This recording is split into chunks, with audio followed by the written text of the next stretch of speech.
Do do do do do do. Do do do do do do. What up? This is Shan, and this is Cozy Womb Podcast. This is Ari. Say hi. Hi. Say hi, Anya. Hi. What up? Say what?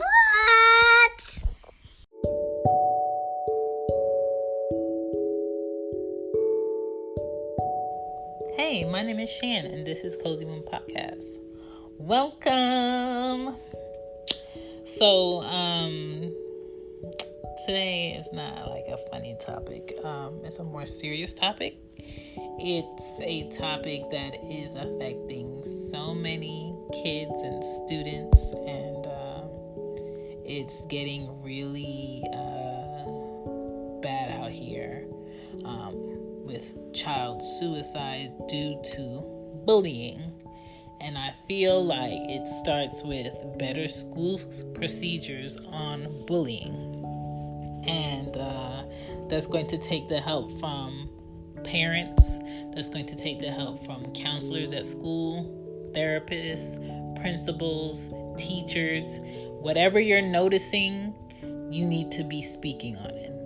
If you're noticing a change in a student that was, once very happy and cheerful, now they're very shy and they sit in the back and they avoid and they're, are usually sad, you need to figure out what that is. Whether it's something that's happening at home or it's happening, at school. But that has to be looked at because these kids today are depressed, really young. They're feeling like, their lives are not important. They're feeling like they're not appreciated. They're feeling like it doesn't matter if they're alive or not. They're feeling like whatever person or kid that's bullying them is winning and nobody can help them, and their parents, the teachers, no one can do anything about it. And we have to stop allowing kids to come to school and leave school feeling like they're helpless, they're alone, and this person can get to them at any time. So bullying, we have to be aware. We have to understand the importance of, noticing changes. We have to learn the effects of what bullying can do worldwide, because this is not just happening in the United States. We have to let parents and students know. We have to, really talk about why, the young lives matter, and, what that type of awareness can do for a child's confidence and emotional state and mental state, and just really help all kids stand up for themselves and put their foot down to anyone that just tries to demean them or control them or push them around. We have to let them know that, we are aware that some people are going to try to push you around, get over on you, tell you that they're going to do this and this and that. If you tell, it doesn't matter. You tell me. You tell somebody. You let one of your best friends know so they can tell somebody if you're scared to tell. But you let someone know that's close to you. We have to inquire that the school give that child an evaluation.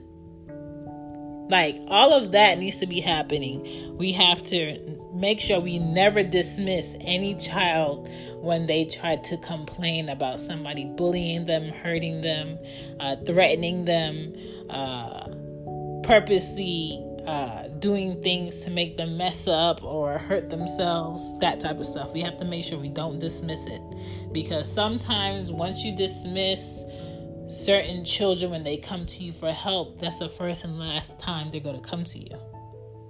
And we have to make sure we're gathering the right paperwork and reporting what kids are doing to other kids these days, because it's getting really spiteful. It's getting really out of hand. The methods that they're using is very violent. They're using knives, they're using guns, they're using their fists, they're stomping kids out with their feet, they're jumping them with multiple kids, they're breaking ribs, they're giving kids black eyes, they're pulling hair, they're cutting hair, they're slicing up kids. Like, it's getting really violent, and these kids are getting very quiet and suicidal at a very young age, and it has to stop. And it needs to stop by teachers and board school members looking at the procedures that they have in place. There's too many kids at school with low self-esteem. There's too many kids at school that are socially awkward. Every 7 minutes a kid is bullied. Every 7 minutes of every day a kid is bullied. And in those 7 minutes, a teacher, I feel like, knows and is turning a blind eye to it because they have so many kids to deal with. And that's not fair. The leading cause of deaths under age 14 are kids being bullied and committing suicide or hurting themselves. So, the role of school is to provide an appropriate education in a safe, secure learning environment. You cannot do that if your school is full of bullies that are not being talked to and dealt with and reported. And bullying is any unwanted negative behavior, whether it's verbal, physical, emotional, over a period of time. So I'm not talking like one time, Billy is hitting Peter, or Billy is hitting Nancy. I'm not talking about that. I'm talking about repeated times where these two kids, for some reason, are getting into it, or are in a scuffle or a disagreement, or some kid is very afraid for some reason, and you think, oh, that's how that kid is. No, that's how that kid is right now with this other child. It's happening too much, too often. All schools are supposed to have a code of behavior and an anti-bullying policy. But it's not going to mean anything if it's not being enforced in an effective way. You really can't do anything for a child or to a child after the damage is done. You can't bring a child back to life. You can't ask parents to unplan a funeral for their kid that they were not expecting to lose at age 9 or 7 or 6 or 10. Out of a lot of bullying issues, 4% of them adults are involved. 11% is kid-to-kid intervention. So like, how some kids may be in like a group where they'll have like a little meeting room where kids can talk it out amongst other kids with another kid in there supervising, that type of stuff. That's what that is, 11%. And then 85% of bullying, nothing at all is done. Those numbers are not balanced. I would accept that shit if it was like half and half, but it's not even half and half. So, Shan's anti-bullying procedure, my anti-bullying procedure would be this. I would, and all schools should have, in my opinion, at least 2 counselors and or therapists. And I'm going to tell you why. A counselor kind of guides a child based on the child's personality and academics in school. So, you should try this class, or you should try this after school activity. A therapist may focus more on a child's emotion, the way that they're thinking, the way that they're processing their thoughts. And I feel like today's kids need a counselor and a therapist to help them, because a lot of kids, one, don't want to talk to their parents. A lot of kids, two, don't want to talk to their friends about it because they don't want to be made fun of. And a lot of kids, three, don't feel comfortable talking to anybody that really knows them or knows their parents to be like, oh, they're going to tell. And a lot of kids just need and want somebody to talk to. And I feel like that would help alleviate bullies and also the bullied.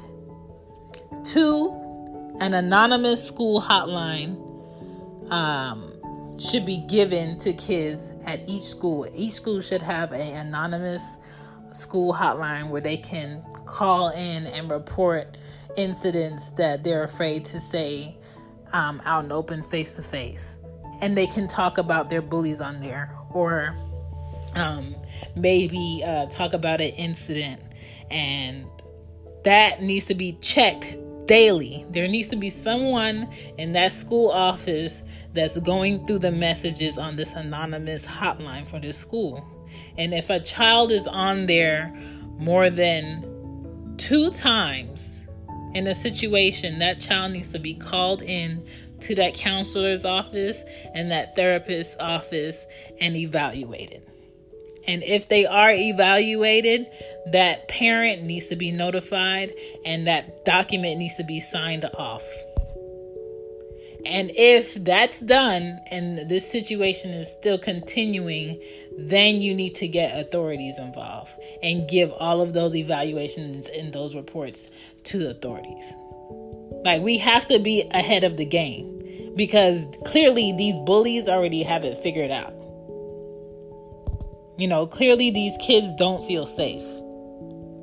The third thing that needs to be done is, if it's more than 2 times within a 2-week time frame that an incident has occurred with the student that's being bullied, or with a maybe bully, call the student in with one parent, and the kid that's being bullied, their parents should come in, and everybody should be in a therapy room, in a therapy session.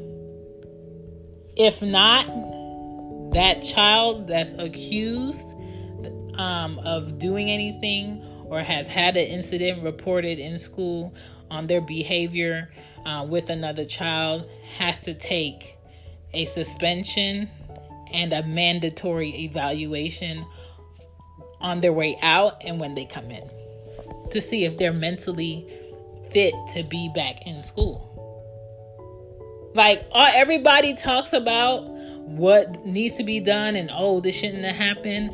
I'm focusing on what solutions will prevent certain things from happening. The fourth thing that needs to be done is, next time if this continues, charges and a suspension would be made with the police department. Like, you have to buckle down. And depending on where you live and what state, some charges that you can get in elementary school, middle school, and high school can go on your adult record. Or if you do something illegal after 18, they can use that record against you as a strike system. Like, you have to know your state laws and you have to know what options you have. But I think schools need to get more serious about bullying instead of being so lenient. I think the system that schools have set up right now is very lenient, and it doesn't need to be. And also, after that suspension and those charges, and if they want to come back to school and that evaluation doesn't see that they are fit, they need to be suggested to go to juvie, which is a juvenile detention center, for their behavior. They must be mandatory sent to at least 5 therapy sessions for at least 4 weeks. Like, that's it. And that child that was being bullied should be going to therapy throughout each of these steps also. If that bully has to go to therapy, that child that was being bullied has to go to therapy, because we have to get that child back to the confidence level that they should be at in order to focus and maintain in the classroom. We have to get them back to feeling safe in the classroom. We have to get them back to feeling like they are worth it and they are deserving of being at school and feeling like a child should feel. A child should not feel scared for their life. A child should not feel threatened or feel like they need to hide through the hallways in order to get to class or get to lunch or go use the bathroom. A child should feel safe. And I feel like these steps are going to help children feel safe. The fifth thing would be expelling the kid and more charges. And I guess that court system could start dealing with that child. But I feel like if my anti-bullying steps and procedures would be in place for schools, there will be less bullies. There will be less suicides. There will be less kids getting hurt. And there will be less kids hurting themselves. And there will be more families more aware of who their children are, what their children's needs are, and counselors and therapists will feel more comfortable and more fulfilled, and also teachers, because I know there are some teachers out here that are scared of these kids that are bullying other kids in the classroom. I know that they are, because these kids are big now. These 10-year-olds don't look like 10-year-olds. These 15-year-olds don't look like 15-year-olds. So I think it needs to be restructured. A better procedure needs to be put in place. The budget for therapists needs to be put in there for schools as mandatory, because these kids are getting another type of level of violent exposure, whether it's through society or from at home, that needs to be dealt with. My name is Shan. I have kids too, and I hope when they go to grade school, they don't have to deal with a bully, but I will be talking to them every day, and I will be more aware of what their moods are, what their changes are. I will know their principal. I will know their teachers. I will know their counselors, and I don't mind doing pop-up visits at my child's school, and I don't mind looking these children in the face and, being aware of who may be moving in a room like they own a room, and who may be moving in a room where kids move and make space for them. Listen, my eyes is on it, okay? We could be better. We could come up with a better procedure. All the adults should be held accountable, just like these kids. My name is Shan. I'm out. Bye. Thank you for listening to Cozy Womb.